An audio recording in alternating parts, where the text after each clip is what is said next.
참 예수님, 예, 반갑습니다. 오늘 우리는 바오로 사도께서 서기 56년경에 코린토라는 큰 항구에 살고 있던 그리스도 신자들에게 보낸 편지 코린토 일서의 한 부분을 듣게 됩니다. 코린토 일서 13장의 말씀을 듣게 되는데 사람들이 흔히 사랑의 찬가라고 일컫고 있는 부분입니다. 저는 바오로 사도의 이 사랑의 노래를 읽을 수 있는 것 자체, 더구나 이것을 여러 교영 자매들과 함께 살펴보고 묵상할 수 있다는 것 자체를 큰 기쁨으로 생각합니다. 여러분께는 어떨지 모르겠습니다. 그래서 우리가 코린토 일서에 대해서 지난 여러 번, 오늘이 6번째 저하고 함께 코린토 일서를 공부하는 시간인데 전체를 어떻게 보면 이 코린토 일서 13장의 사랑에 관한 말씀으로 마친다고도 볼 수가 있겠습니다. 이 아름다운 말씀, 이 아름다운 사랑의 말씀을 오늘 우리가 새롭게 들으면서 그 사랑이 우리 마음속에 흘러왔으면 좋겠습니다. 그래서 정식으로 성경을 해설하기 전에 먼저 이 사도 바울의 말씀을 먼저 듣겠습니다. 우리 자매님께서 천천히 낭독하실 것입니다. 그러면 여러분들께서는 마음속으로부터 하나님께서 우리들의 마음 안에 불어넣으신 그 사랑, 성령을 통해서 하나님께서 우리들의 마음 안에 불어넣으신 그 사랑을 생각하면서 이 말씀을 들으면 그 사랑이 우리 마음속에 흘러 들어올 것 같습니다. 먼저 말씀을 듣도록 하겠습니다. 사랑의 노래. 내가 인간의 여러 언어와 천사의 언어로 말한다 하여도 나에게 사랑이 없으면 나는 요란한 징이나 소란한 꽹과리에 지나지 않습니다. 내가 예언하는 능력이 있고 모든 신비와 모든 지식을 깨닫고 산을 옮길 수 있는 큰 믿음이 있다 하여도 나에게 사랑이 없으면 나는 아무것도 아닙니다. 내가 모든 재산을 나누어 주고 내 몸까지 자랑스레 넘겨준다 하여도 나에게 사랑이 없으면 나에게는 아무 소용이 없습니다. 사랑은 참고 기다립니다. 사랑은 친절합니다. 사랑은 시기하지 않고 뽐내지 않으며 교만하지 않습니다. 사랑은 무례하지 않고 자기 이익을 추구하지 않으며 성을 내지 않고 앙심을 품지 않습니다. 사랑은 불의에 기뻐하지 않고 진실을 두고 함께 기뻐합니다. 사랑은 모든 것을 덮어주고 모든 것을 믿으며 모든 것을 바라고 모든 것을 견뎌냅니다. 사랑은 언제까지나 쓰러지지 않습니다. 예언도 없어지고 신령한 언어도 그치고 지식도 없어집니다. 우리는 부분적으로 알고 부분적으로 예언합니다. 그러나 온전한 것이 오면 부분적인 것은 없어집니다. 내가 아이였을 때에는 아이처럼 말하고 아이처럼 생각하고 아이처럼 헤아렸습니다. 그러나 어른이 되어서는 아이적의 것들을 그만두었습니다. 우리가 지금은 거울에 비친 모습처럼 어렴풋이 보지만 그때에는 얼굴과 얼굴을 마주 볼 것입니다. 내가 지금은 부분적으로 알지만 그때에는 하느님께서 나를 온전히 아시듯 나도 온전히 알게 될 것입니다. 그러므로 이제 믿음과 희망과 사랑이 세 가지는 계속됩니다. 그 가운데에서 으뜸은 사랑입니다. 예, 감사합니다. 아름다운 목소리로 천천히 낭독해 주셔서 우리 모두가 새롭게 이 말씀을 마음에 새길 수 있는 것 같습니다. 제일 마지막 문장, 그러므로 이제 믿음과 희망, 사랑 이 세 가지는 계속됩니다. 그 가운데서 으뜸은 사랑입니다. 어떠셨습니까? 이 고린토서 13장의 말씀을 들으면서 우선 참 아름다운 말씀이라는 느낌이 먼저 듭니다. 그런데 다른 한편 생각해 보면 이 사도 바울의 이렇게 말씀은 우리에게 큰 부담이 되기도 합니다. 낯설게 느껴지기도 합니다. 낯설게 느껴지는 이유는 우리들이 일상생활 속에서 체험하는 사랑이 이것과는 너무나 다르기 때문에, 이것과 다를 경우가 너무나 많기 때문인 것 같습니다. 그리고 큰 부담이 된다는 것은 되는 이유는 우리가 성경 말씀이고 사도 바울의 말씀이니까 저 말씀대로 살아야 된다, 그런 생각이 앞서기 때문에 그럴 거라고 생각합니다. 특히 7절의 말씀, 사랑은 모든 것을 덮어주고 모든 것을 믿으며 모든 것을 바라고 모든 것을 견뎌냅니다. 이 말씀을 액면 그대로 이렇게 본다면 얼마나 강한 요청을, 엄청난 말씀을 하고 있는 건지 모릅니다. 우리가 이 바오로서의 이 말씀을 우선적으로 들을 때 뭐 해야 된다 그런 말씀의 차원에서 보면 이 말씀은 우리에게 기쁜 소식으로 다가오기보다는 우리에게 큰 부담을, 짐으로써 다가오는 말씀으로 변할 수가 있습니다. 그래서 오늘 강의 시작하기 전에 먼저 이 성경 말씀을, 이 사도 바울의 사랑의 노래를 어떠한 관점에서 바라봐야 할지 그 부분을 먼저 말씀드리고 싶은 것입니다. 사도 바울의 여러 가지 권고의 말씀, 이렇게 하십시오, 저렇게 하십시오, 이런 권고의 말씀들은 다른 서간들에서도 여러 곳에 나왔듯이 우선 기본적으로 복음 선포를 전제하고 나옵니다. 코린토 1서의 경우는 좀 예외적이었습니다. 코린토 1서의 경우에는 여러 가지 문제들을 차례로 다루는 그런 과정이었습니다. 그래서 좀 다릅니다만 다른 서간들을 보면 앞부분에서는 길게 하나님께서 그리스도 예수님을 통해서 우리에게 어떠한 일을 하셨는지, 예수님을 통해서 우리에게 베풀어 주신 사랑이 얼마나 큰지, 거기에 대해서 여러 가지 방향에서 말씀을 먼저 하십니다. 그리고 그것을 바탕으로 해서 하나님께서 그리스도를 통해서 이렇게 우리를 크게 사랑하셨고 당신의 사랑하는 자녀로 삼아주셨고 그랬으니 이제 그 사랑에 응답하며 삽시다라는 차원에서 이렇게 사십시오, 저렇게 사십시오, 여러 가지 권고가 나옵니다. 그렇기 때문에 이 고린토 1서 13장의 말씀도 전체적인 틀에서 보면 그런 관점에서 보아야 됩니다. 먼저 복음 선포가 있었어요. 복음 선포의 핵심은 제가 시작 때도 말씀을 드렸습니다만 하나님께서 그리스도 예수님을 통해서 우리에게 엄청난 사랑을 보여주셨다는 겁니다.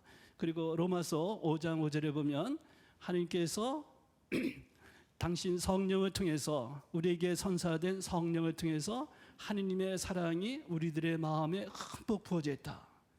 대표적으로 그 말씀만 생각해도 분명합니다. 그래서 우리 모든 신자들에게는, 그리스도 예수님을 믿고 사는 모든 신자들에게는 하느님의 사랑이 우리들의 마음에 부어져 있어요.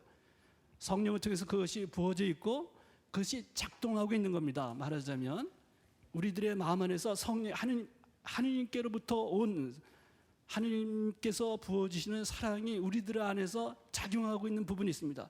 그것을 전제로 해서 여기에 참는다, 이렇게 참고 기다립니다, 시기하지 않습니다, 무례하지 않습니다 등등의 이런 여러 가지 말들이 나오는 겁니다. 그래서 먼저 이 중요한 관점을 먼저 말씀드리고 이제 정식으로 해설 말씀에 들어가도록 하겠습니다.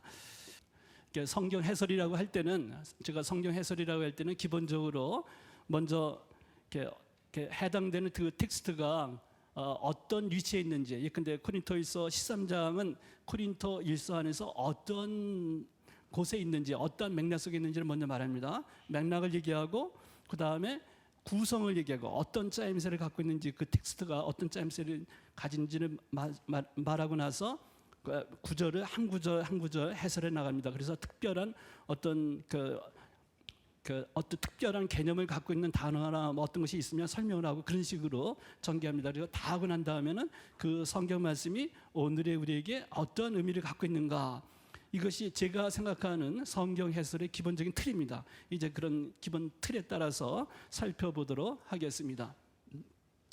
먼저 코린토일서 전체 맥락에서 코린토일서 13장이 어떤 위치에 있는지를 먼저 보겠습니다. 지난번 강의 때 코린토일서 12장과 14장을 살펴봤습니다. 지난번에 말씀을 드렸듯이 12장, 13장, 14장이 한 단원입니다. 같은 단원인데 주제는 카리스마 문제를 다루고 있어요. 코린토 공동체 안에 일어났던 카리스마를 둘러싸고 이렇게 불거졌던 문제들에 대해서 가르침을 주는 배경 속에서 말씀이 나왔습니다. 카리스마를 다루는 문제 한가운데 우리가 오늘 다루려는 13장이 있는 것입니다. 그래서 어떤 문제가 있었는지 지난번에 봤습니다만 기본적인 윤곽만 본다면 코린토 공동체는 우리가 살펴보면 볼수록 그 당시에 정말 그 공동체가 엄청난 은사 체험을 했던 것 같습니다. 성령께서 그 초기에 그 코린토의 그 그리스도 공동체 안에서 여러 가지 이렇게 방향에서 성령의 활동이 드러났다고 봅니다. 그래서 은사들을 많이 받았는데 문제가 동시에 생겼어요. 그 은사를 받았다는 것은 얼마나 은혜로운 일입니까? 그런데 문제는 그 하나님께서 베풀어 주신 그 은혜로움이 그 은혜를 받는, 은사를 받은 사람들의 잘못된 처신으로 말미암아 갈등이 생겼어요. 그래서 한편에서는 자신이 받은 은사가 최고다 하는 식으로 생각하면서 우쭐하는 우월감을 갖고 있고, 오늘 13장에도 나옵니다만 뽐내는 사람도 있고 이렇게 무례한 사람도 생기고 이런 것들이 생겼던 겁니다. 그래서 자기가 받은 은사가 최고의 것이고 다른 사람, 그런 은사를 받지 못한 사람은 뭔가 신자로서 좀 좀 부족한 점을 갖고 있다고 좀 무시하는 듯한 그런 태도를 가졌던 사람이 생겼던 것 같습니다. 다른 한편에서는 그런 은사를 갖지 못했다고 해서 주눅이 들거나 의기소침해 있거나 또 더 나아가서는 다른 은사를 가진 사람들을 시기하거나 이런 사람들이 생겼던 것 같습니다. 그래서 이런 잘못된 태도를 바로 잡아주시기 위해서 이 13장의 말씀이 있습니다. 맥락은 이제 본 거고요. 다음을 봅시다. 구성을 보겠습니다. 세 부분으로 나누어 볼 수가 있는데, 그러니까 1절부터 3절까지에서는 여러분께 나눠드린 자료에서 그 맨 앞에 성경 텍스트는 옆에 계속 놓고 보시면 좋겠어요. 제가 수시로 들어가서 볼 테니까 1절부터 3절까지에 보면 후령 같은 게 있어요. 제가 짙은 글씨로 써놨습니다만 나에게 사랑이 없으면 하는 말이 반복되지 않습니까? 1절에도 그렇고 2절에도 2절 마지막 줄 이렇게 3절에 세 번째 줄에 이렇게 반복됩니다. 나에게 사랑이 없으면 끝에 가서는 아무것도 아닙니다. 아무리 어떤 것이 있다고 하더라도 은사 관계된 말입니다. 해놓고는 그러나 나에게 사랑이 없으면 아무것도 아닙니다 라는 말이 반복됩니다. 그래서 사랑의 중요성에 대해 얘기하고, 그 다음에 4절부터 7절은 사랑의 특성, 속성에 대해서 말하고 있습니다. 사랑은 어떻습니다, 사랑은 어떻습니다 이렇게 계속 나오고 있죠. 이게 4절부터 7절까지는 그렇게 되어 있고, 그때 8절부터 13절까지는 여러 가지가 대조되어 있습니다. 대조돼서 사랑의 영성, 다른 것은 그냥 지나가지고, 다른 은사들, 예언의 은사, 믿음의 다른 은사들은 지나가는 거지만 사랑은 계속됩니다. 사랑은 남습니다. 그래서 이렇게 세 부분으로 되어 있습니다. 다음 보겠습니다. 그러면 이제 하나하나 살펴보도록 하겠습니다. 한 페이지 한 페이지 보도록 하겠습니다. 1절에 관계되는 겁니다. 아까 이제 읽었으니까 내가 인간의 여러 언어와 천사의 언어로 말한다 해도 할 때 여기 여러 언어와 천사의 언어, 이것은 즉시 우리가 은사 문제를 배경으로 해서 본다면 은사 중에서 어떤 은사겠습니까? 신령한 언어의 은사를 두고 이렇게 말씀하시는 겁니다. 신령한 언어의 은사. 근데 이 신령한 언어의 은사에 대해서 우리가 지난번에 봤듯이 그 당시 코린토 신자들 가운데서는 이 신령한 언어의 은사가 무화경에서 막 이렇게 성령의 영향 속에서 무화경에서 나오는 이렇게 언어이기 때문에 대단히 높게 평가했던 것 같습니다. 그래서 마치 천사의 언어처럼 이렇게 생각하는, 높이 평가했다는 그런 뜻입니다.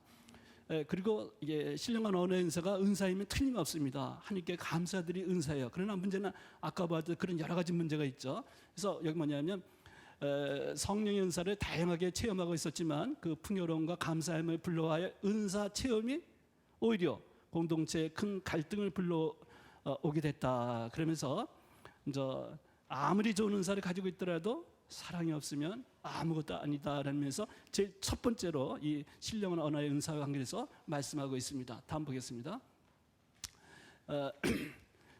근데 이제 끝에 아무리 좋은 은사를 가지고 있더라도 나는 요란한 징이나 소란한 꽹과리에 지나지 않습니다라는 표현은 이게 찬물을 끼얹는 듯한 말입니다. 사람들이 열광적으로 이게 천사의 언어 같이 생각하면서 신령한 언어의 은사를 가지려고 하고 너도 나도 뭐 그런 거 추구하고 있는 그런 분위기에서 바울 사도가 사랑이 없으면 그러한 은사를 가졌다 하더라도 요란한 징이나 소란한 꽹과리에 지나지 않는다. 이것은 정말 찬물을 끼얹는 듯한 그런 말씀입니다. 그래서 이 코린토 공동체에서 생겨났던 문제를 배경으로 해서 이 표현을 봐야 됩니다. 다음 보겠습니다. 이제 2절에 보면 예언의 은사, 신비와 모든 지식의 은사. 우리가 12장 8절부터 10절에 보면 9개의 은사가 열거되어 있습니다. 그 은사 중에서 지식의 은사, 지혜의 은사 이런 게 있었죠. 이제 그거 관계된 거라고 볼 수 있습니다. 그리고 믿음의 은사도 있었어요. 믿음의 은사, 이렇게 다 은사 문제를 아까 신령한 언어의 은사, 예언의 은사, 지식의 은사, 이거 신비하는 지혜의 은사 뭐 이렇게 말할 수 있고 믿음의 은사. 근데 우선 설명드릴 거는 여기서 말하는 믿음의 은사라고 할 때는 우리가 이렇게 처음 그리스도 예수님을 알고 그래서 믿음을 가짐으로써 우리가 이렇게 믿음을 갖고 세례를 받음으로써 의롭게 된다. 모든 죄의 용서를 받는다 할 때 그 믿음과는 이제 구분되는 면에서 볼 필요가 있습니다. 산을 옮길 만한 믿음,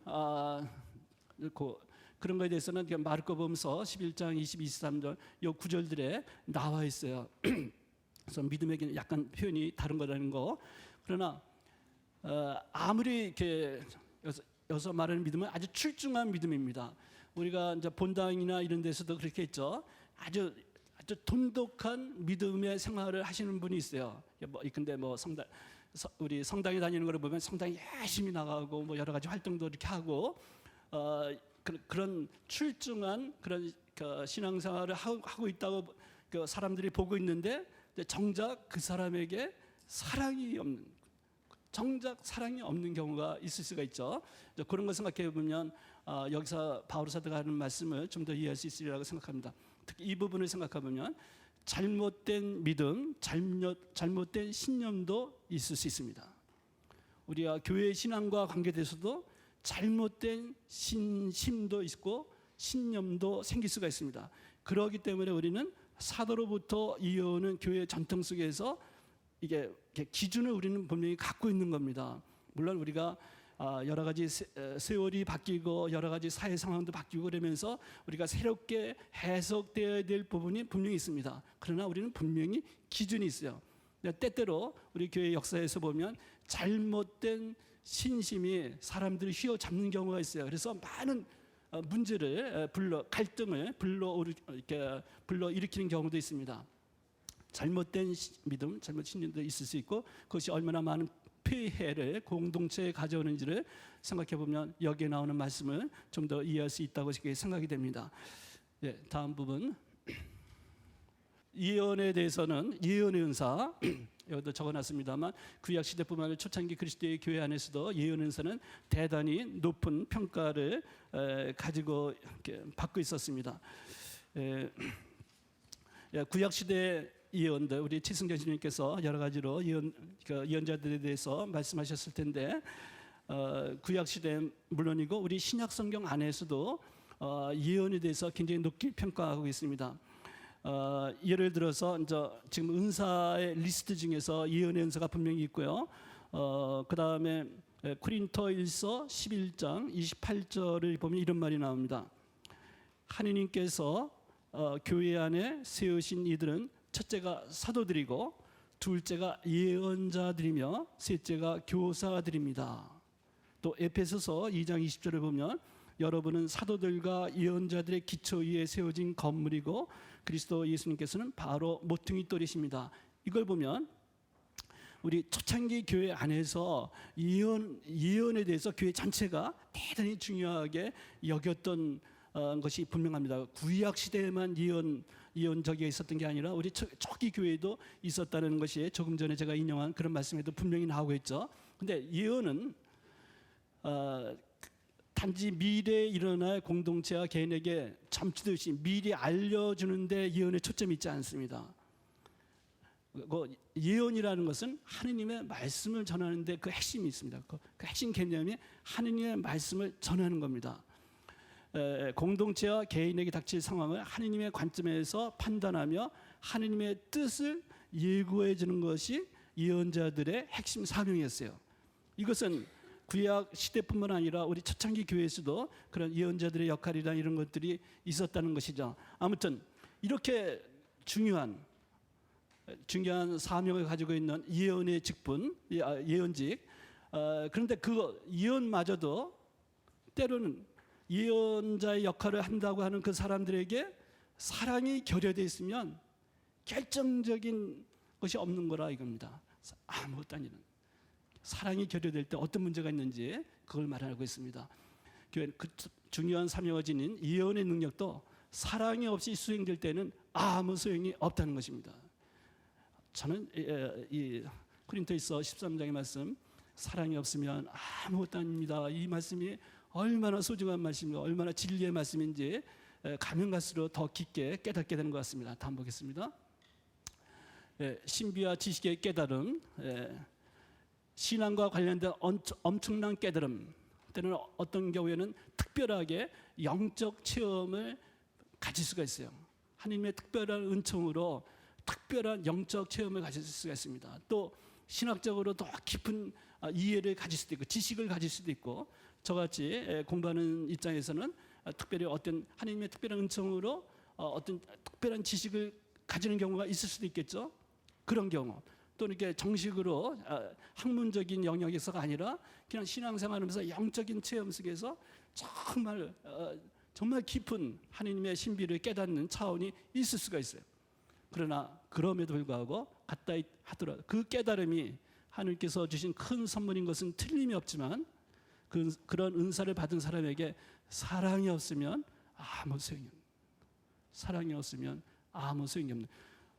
왜 이런 말이 바울 사도의 말씀이 이렇게 힘을 갖고 있는 말씀이냐면 우리가 역사 속에서 또 우리 주변에서도 종종 아주 흔한 일은 아니지만 그런 경우들이 있지 않습니까?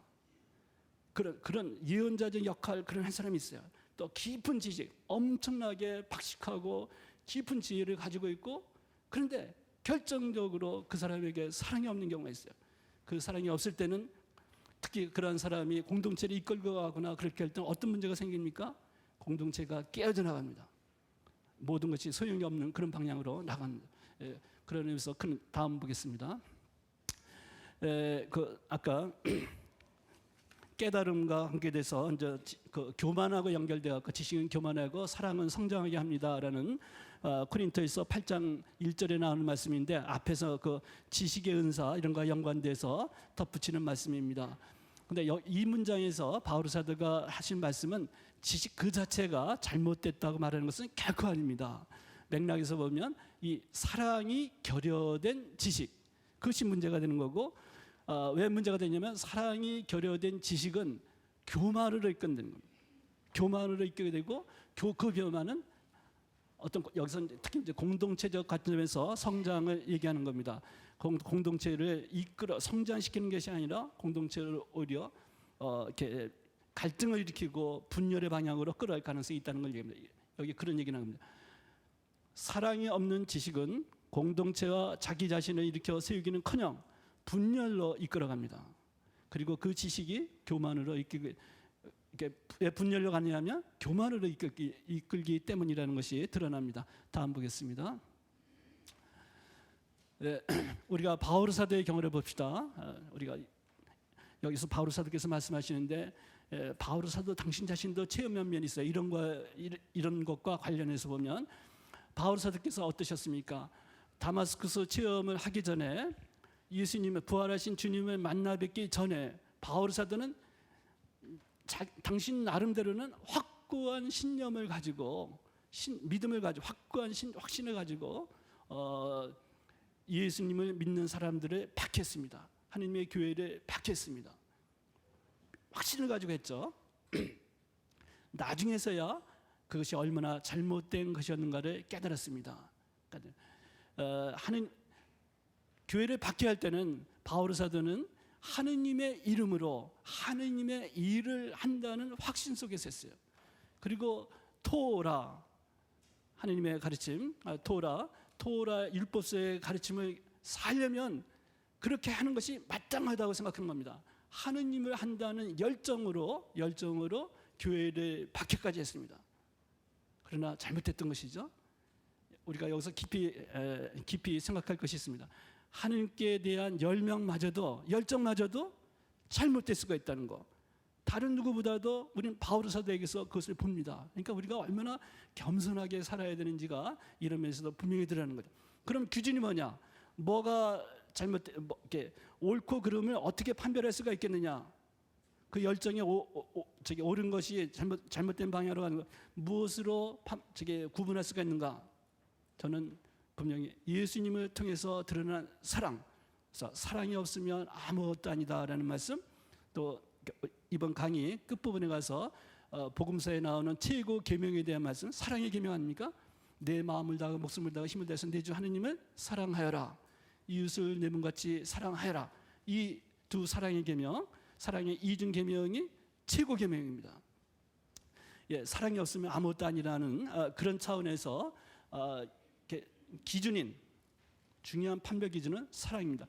예수님을 통해서 드러난 그 사랑의 기준에서 볼 때 옳으냐 아니냐가 드러난다고 생각합니다. 다음 보겠습니다. 그다음 3절 보겠습니다. 내가 모든 재산을 나누어주고 내 몸까지 자랑스레 넘겨준다 하여도 나에게 사랑이 없으면 아무것도 합니다. 그 앞에서 연결된 거 같은 라인에 들어갑니다. 모든 재산을 나눠줄 정도로 그렇게 열심히 사는 사람입니다. 얼마나 훌륭한 삶입니까? 모든 재산을 나눠주는 거. 그 다음에 그러나 그러한 경우에도 사랑이 없는 행위가 있을 수가 있습니다. 거기에 앞부분을 잠깐 돌아가세요. 한 가지 이렇게 설명을 드릴 게 있는데, 내 몸까지 자랑스레 넘겨준다 하여도, 그 부분에서 여러분들 강의록에도 조금 설명드렸습니다만 자세히 설명할 시간도 없고 그래서 그렇습니다만, 자랑스레 넘겨준다 하여도 할 때 그 부분이 수사본에 따라서는 이렇게 수사본이라는 것은 성경 말씀을 옛날에 수사님들 이렇게 다 옮겨 쓰는 거 아니겠습니까? 펜대를 잡고 이렇게 앞에 어떤 성경 놓고 그다음 그대로 이제 옮겨 적는 겁니다. 필사하는 것인데 그걸 필사본이라고도 하고 수사본이라고도 합니다. 그런데 그런 수사본들을 서로 비교 연구하는 그런 학문이 있어요. 우리 성서학에서 있는데 그 중에서 여기 문제가 있는 겁니다. 지금 우리가 성경의 기준으로 삼고 있는 그 텍스트, 그 수사본에 의하면 자랑스럽게 하도록, 자랑스러워하도록이라는 그런 것을 선택한 것이고, 그러나 어떤 성경 번역본에서는 불태워지도록이라는 단어가 들어가 있습니다. 이 번역본을 선택한 데도 적지 않게 있어요. 근데 다 나름대로 근거가 있어요. 근데 아주 발음상으로는 거의 비슷합니다. 철자 하나, 그리고 하나는 장모음, 단모음의 차이일 뿐입니다. 그래서 그냥 말씀만 드리면 발음상으로 카오케소마이 이렇게 하면 자랑스럽게, 자랑하다라는 동사가 연결된 거고, 그다음 카오테소마이, 발음이 케소마이냐 테소마이냐 이렇게 하면서 달라지는 겁니다. 그렇게 되면 하나는 불태워지도록 이렇게 하는데, 어떤 것이 됐든 하여튼 그 성서 주석학적으로는 그 두 가지 가능성이 있습니다. 그런데 어떤 것이 되든 같은 것을 얘기할 수 있다고 생각합니다. 그래서 여기서 내 몸까지 내어줘 불태워지도록 한다 하더라도, 이게 어떻게 보면 우리가 더 마음에 많이 와 닿는 그런 표현인 것 같습니다. 그런데 성서학적으로는 어떤 것이 더 오리지널, 그러니까 원본이냐 그런 면에서 따질 때 오히려 이렇게 문맥이나 이런 면에서 잘 안 맞는 것, 더 어려운 텍스트를 선호하는 경우가 있어요. 그리고 또 그다음에 이 수사본별로 권위가 있는 것이 있습니다. 가장 권위 있는 거, 덜 권위 있는 거 이런 면에서 볼 때 좀 이것이 내용적으로는 묵상하거나 이런 데는 더 도움이 될지 모르지만 이것이 더 권위 있는 사본들이 전하고 있어서 우리 이 성경에서는 이것을 선택을 했습니다. 넘어가겠습니다. 아까 계속하면 이 부분 모든 재산을 나눠줄 정도로 그렇게 여러 가지 하지만은 우리가 자선 사업 같은 거 생각하실 때 있고 구호 사업 같은 것이 있어요. 우리가 이런 부분이 특히 개인적인 차원이 아니라 어떤 큰 공동체적인 큰 기관 단체를 통한 행위일 때 더욱 특히 그럴 때 유념해야 될 내용이라고 생각이 됩니다. 사랑이 없이 구호 사업 자선 행위가 이루어질 수가 없습니다. 사랑이 없이 이루어지는 수가 있습니다. 어떤 때는 자기 과시라든가 체면치레라든가 그다음에 뭐 다른 그런 면에서 이런 것이 있을 수 있고 그다음에 아까 그 불태워지도록 또는 자랑스레 내 몸을 넘겨준다라고 할 때는 헌신 아닙니까? 내 몸을 넘겨준다는 말 헌신적인 텐데 이 사회를 위해서 헌신한다, 교회를 위해서 헌신한다 할 때 근본적으로 당연히 사랑이 근본적인 동기가 되어 있다고 이렇게 봐야 되겠지만 때로는 사랑이 결여되어 있는 경우가 있습니다. 하여튼 사랑이 없으면 아무것도 아니라는 그런 얘기가 됩니다. 그래서 사랑이 아니라 이 부분 아까 이혼에 관한 말씀과도 연결이 되는 부분인데 사회를 위한 헌신도 사랑이 아니라 미움, 증오가 근본 동기가 되어 있을 때도 있습니다. 사랑이 동기가 아니고 미움 때문에 증오 때문에 어떤 큰 일들이 전개되는 때가 있습니다. 심지어 교회에서 하는 일도 어떤 때는 우리가 역사에서 보면 그럴 때가 있어요. 어떤 때는 전쟁까지도 이렇게 불사하고 그런 경우도 있지 않습니까?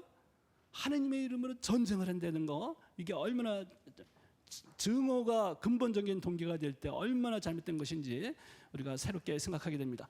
다음 부분 보겠습니다. 이제 첫 부분을 13장에서 첫 부분 본 겁니다. 두 번째 부분인 4절부터 7절까지가 사랑의 속성에 대해서 말하는 부분입니다. 사랑은 어떻습니다. 사랑은 어떻습니다. 사랑은 어떻습니다. 이제 그 부분을 이제 보는 겁니다. 근데 여기에 4절부터 7절까지를 이제 전체적으로 볼 때 특성이 보면 이 전체 문장의 주어가 사랑으로 되어 있습니다.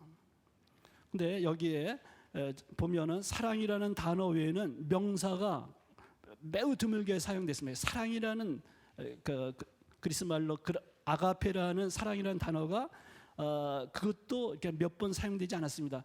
우리 지금 번역본에는 우리말의 형식상 주어를 명기해야 될 필요가 있기 때문에 넣었지만 그리스어 원문에서는 사랑이라는 명사 자체도 여러 번 반복되어 있지 않습니까? 전제되어 있죠. 여러 문장이 전제되어 있습니다. 그래서 이 짧은 글 안에 동사가 무려 15개나 사용되고 있습니다. 물론 거기서 형용 동사까지 포함한 겁니다. 자, 이것이 무슨 뜻인가? 무슨 동사 형태로 형용 동사까지 포함해서 동사 형태로 사랑을 얘기한다는 얘기가 뭐냐? 그것은 여기서 바울 사도께서 말씀하시는 사랑은 추상적인 사랑이 아니라 일상생활 속에서 행동으로 드러나야 하는 사랑이라는 것을 보여줍니다. 보십시오. 사랑은 참고 기다립니다. 친절합니다. 시기하지 않습니다. 뽐내지 않습니다. 다 이게 일상생활 안에서 다 드러날 수 있는 그런 내용들입니다. 그래서 그런 특성을 갖고 있고요. 그 다음에 이 4절부터 7절 안에 이렇게 보면 뭐 하지 않고라는 글씨에 부정적으로 표현된 표현이 있습니다. 뭐 하지 않고, 근데 시기하지 않고, 뽐내지 않고, 교만하지 않고, 무례하지 않고 이런 식으로 부정적으로 나오고 있는데 여기에 나오는 그런 것들은 근데 시기, 교만, 뭐 이런 것들은 이미 코린토 일서 안에서 앞부분에서 여러 번 제기됐어요. 이게 아가페라는 사랑 그 단어가 하나 사용되고 있는데 사실은 성경 전체에서 사랑과 관계된 단어는 이 아가페라는 단어하고 또 필리아라는 단어 딱 두 가지뿐입니다. 주로 아가페를 사용하고 있죠. 그 각 단어가 가지고 있는 차이점을 조금 간단히 살펴보겠습니다.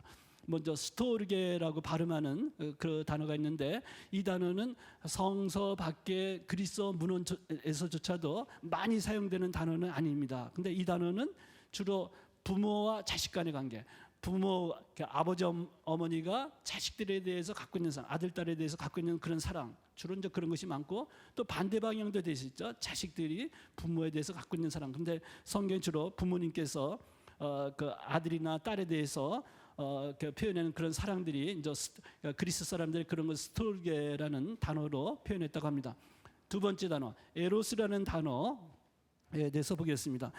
에로스라는 단어는 그 남녀 간의 사랑, 육체적 사랑, 열정적 사랑 뭐 이렇게 여러 가지로 번역될 수가 있겠습니다. 그런데 이렇게 오늘날 현대 사회 안에서 성문화가 아주 대표적인 성문화가 넘쳐 흐르면서 그런 가운데 에로라는 단어가 많이 사용되고 있기 때문에 너무 이렇게 부정적인 면으로만 이렇게 이 단어가 사용되고 있습니다만 어원적으로 분명히 이 에로스라는 단어에서 나온 겁니다. 에로스, 에로토스, 이격은 에로토스라는 단어인데 그런데 이 단어를 우리 신약 성경에서는 전혀 사용하고 있지 않습니다. 이제 구약 성경에서는 아주 이렇게 잘 나오지 않고 그런데 정작 밖에적인 문헌에는 이렇게 많이 다루고 철학적으로 다루고 있는 주제이기도 했습니다. 근데 플라톤의 심포지온 거기에서는 이런 그 에로스에 대해서 굉장히 중요하게 다루고 있습니다. 인간 삶을 풍요롭게 하는 에로스의 경이로움과 영광에 대해 찬양할 정도로 이렇게 중요하게 다루어졌던 주제이기도 합니다. 놀랍게도 우리 전임교황님이라는 표현을 쓰게 돼서 매우 이렇게 안타깝게 생각합니다만 우리가 사랑했던 존경하는 베네딕토 16세 교황님께서 첫 번째로 이렇게 선포하신 해칙이 제목이 뭡니까? 하느님은 사랑이시다라는 제목이에요. 하느님의 사랑에 대해서 그 베네딕토 16세 교황님께서 제일 처음으로 해칙으로 반포하셨습니다.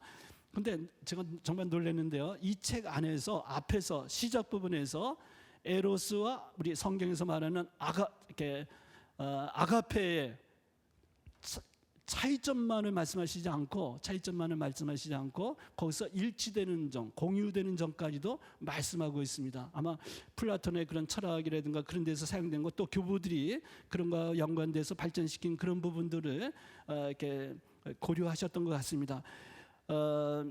그래서 거기서 자기를 초월하여 남에게 자신을 내어주도록 해주는 인간의 내재한 근원적 힘이라는 차원에서 에로스를 이렇게 보고 여기서 나오는 이런 근본적인 차원에서 우리 사랑의 아가페적인 사랑 저기에도 이런 차원이 있음을 이렇게 말씀하시는 그런 부분이 있어요. 그래서 우리가 일상 언어에서 세속 언어에서 특히 현대 이 성문화 대표적인 성문화가 넘쳐흐르는 상황에서 사용되는 그런 단어하고는 구분해서 철학자들이 높게 평가했던 이런 부분도 있다라는 부분에 대해서 생각해 볼 필요가 있습니다. 그러나 우리 분명히 남녀간의 사랑, 육체적 사랑, 열정적 사랑 이런 것을 배경으로 하고 있는 단어입니다. 그래서 이제 신약 성경에서는 전혀 사용하고 있지 않습니다. 그 다음 단어로서 필리아라는 단어가 있습니다. 라틴 필로소피아라는 단어가 있는데 철학을 그렇게 말하면 필로소피아, 소피아가 그리스 말로 지혜라는 뜻입니다. 그래서 필로는 필레오라는 좋아하다, 사랑하다는 동사인데 그래서 지혜를 사랑함 이게 이제 철학의 이름 자체, 철학이라는 말 자체 안에 들어가 있습니다. 근데 우리 신약 성경 안에서도 이렇게 좋아하다, 사랑하다라는 뜻으로 이건 명사고요. 필레오라는 동사가 많이 사용되기도 합니다. 필리아는 주로 우정, 우애, 친구 간의 사랑할 때 이 단어를 많이 쓰고 있습니다. 그래서 앞에 봤던 에로스라든가 그런 단어하고는 또 그런 면에서 구분되고 있죠. 그래서 이거는 철학자들이 성서 밖의 문헌에서 철학자들이 굉장히 높게 평가했던 덕목 중에 하나입니다. 우에는 아까 말했던 스토르게 가족 간의 사랑, 부모와 자식 간의 사랑은 혈연과 연관된 사랑입니다. 그런데 이 우의 우정 이런 것들은 혈연을 떠나서 자기 스스로 선택하고 선택한 그리고 스스로 책임지는 그런 사랑이라는 측면에서 상당히 높게 평가했던 그런 부분입니다. 하여튼 특성은 친구 사이의 사랑이라는 특성을 갖고 있어요. 마지막으로 아가페라는 사랑인데 우리 성경에서 말하는 사랑은 이 사랑입니다. 특히 신약 성경에는 전적으로 이 사랑이라고 볼 수 있습니다. 이타적인 사랑, 성경 밖에 그리스도 문헌에 잘 사용되지 않던 단어였습니다. 이 부분이 굉장히 뜻밖이라고 생각하실 수 있겠습니다. 우리는 아가페라는 단어가 엄청나게 널리 일반적으로 사용됐던 단어라고 생각하는데 정작 문헌들을 보니까 그렇지가 않은 것입니다. 그래서 언어학자들이 이렇게 볼 때 70인역이라고 우리는 흔히 이렇게 말하고 있죠. 히브리어로 되어 있는 구약 성경을 그리스 말로 번역한 것을 그냥 일반적으로 표현해서 70인역이라고 우리가 표현하고 있습니다. 근데 그 70인역에서는 물론 이 아가페라는 단어가 사용되고 있죠. 하나님의 사랑에 대해서 얘기할 때도 나오긴 나옵니다만 그 사람들이 말하기를 70인역이 번역되기 이전에 일반 그리스어 문헌에서 이 아가페라는 단어가 사용됐느냐 아니냐를 거론할 정도로 토론할 정도로 이 단어는 그렇게 많이 사용되던 단어가 아닙니다. 그런데 성경 안에서 이렇게 많이 구약 성경 안에서 사용되고 또 신약 성경 안에서 전적으로 이 사랑을 이 단어를 사용하고 있습니다. 그러니까 이 단어는 성경적인 배경에서 봐야 된다 그랬죠. 구약 성경에서 말하는 사랑, 하나님께서 당신 백성 이스라엘 백성을 그 약하고 보잘것없는 그 작은 백성을 당신 백성으로 삼아주시고 이끌어주시고 그들에게 사랑을 베풀어 주시고 또 그 다음에 구약 성경에 나오는 여러 이야기에서 하나님의 사랑에 대해서 나오지 않습니까? 거기 또 이웃 사랑에 대해서 나오고 성경적인 배경을 갖고 있는 사랑이라는 단어라고 생각하시면 되겠습니다. 아가페. 일단 기본적으로 이 사랑과 관계되는 단어들이 어떤 것이 있는가를 먼저 보고 그 다음에 이 내용에 대해서 하나하나 보도록 하겠습니다.